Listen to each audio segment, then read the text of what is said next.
మంచిర్యాల జిల్లా మందమరిలో ప్రొఫెసర్ జయశంకర్ విగ్రహాన్ని మాజీ ఎమ్మెల్యే బాల్కా సుమన్, బీఆర్ఎస్ రాష్ట్ర ప్రధాన కార్యదర్శి ఆర్ఎస్ ప్రవీణ్ కుమార్ మరియు ఎమ్మెల్సీ దేశపతి శ్రీనివాస్ ఆవిష్కరించారు.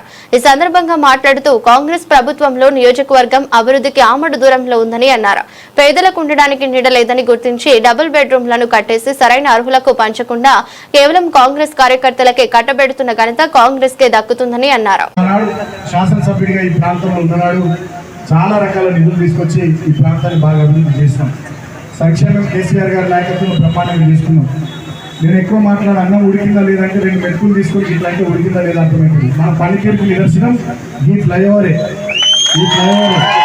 జాతీయ రహదారి శాంక్షన్ చేయించినాం.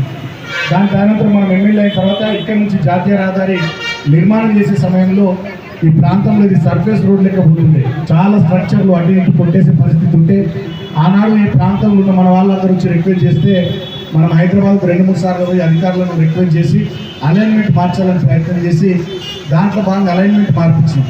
అప్పుడు ఫ్లైఓవర్ వేయాలని వాళ్ళు అనుకున్నప్పుడు ఆ ఫ్లైఓవర్ కూడా క్లోజ్డ్ ఫ్లైఓవర్ ఉంది.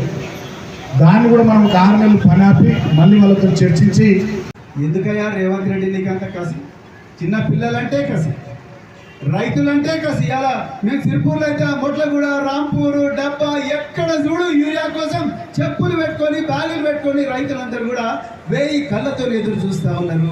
పండేదే ఒక పంట, ఆ పంటకు ఎకరానికి 3 బస్తాల యూరియా కూడా ఇవ్వలేని దక్కన్న ప్రభుత్వం ఇలా సిగ్గు లేకుండా పోయి ఢిల్లీలో మళ్ళీ ధర్నా చేస్తున్నాడు రేవంత్ రెడ్డి.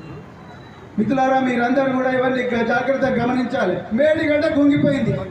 ఎప్పుడో నిద్రపోయే బీజేపీ సడన్గా నిద్రలేసి అయ్యో ఆగమేఘాల మీద ఒంటనే విమానంలో కిషన్ రెడ్డి అక్కడ కంప్లైంట్ ఇస్తాడు. కిషన్ రెడ్డి కంప్లైంట్ ఇవ్వగానే ఒక పెద్ద కమిటీ వస్తుంది విమానంలో వచ్చి సీదా మేడిగడ్డకు వచ్చి ఒక అప్ప మేడిగడ్డ ఈ దేశ చరిత్రలోనే అత్యంత ఘోరమైన దుర్ఘటన అంటారు. మరి అహ్మదాబాద్లో బ్రిడ్జిలు కూలిపోయినాయి, 11 మంది చచ్చిపోయారు, 172 మంది చచ్చిపోయారు. మరి ఎందుకు పోలేదు అహ్మదాబాదు? పక్కన ఆంధ్రప్రదేశ్లో పోలవరంలో యాక్సిడెంట్లు జరగలేదా? అక్కడ ఎందుకు పోలేదు? ఒక తెలంగాణకే ఎందుకు వచ్చిండ్రు అంటే కేసీఆర్ గారిని బదనాం చేయాలి, కేటీఆర్ గారిని బదనాం చేయాలి, వీళ్ళందరినీ బదనాం చేయాలి. మళ్ళీ తెలంగాణలో ఉండే సంపదంతా కూడా పక్కన ఉండే ఆంధ్ర పాలకులకు దోచిపెట్టాలి. ఇప్పుడు సుమన్ గారు చెప్పిండ్రు, చాలా చక్కగా చెప్పిండ్రు. వీళ్ళ బాసు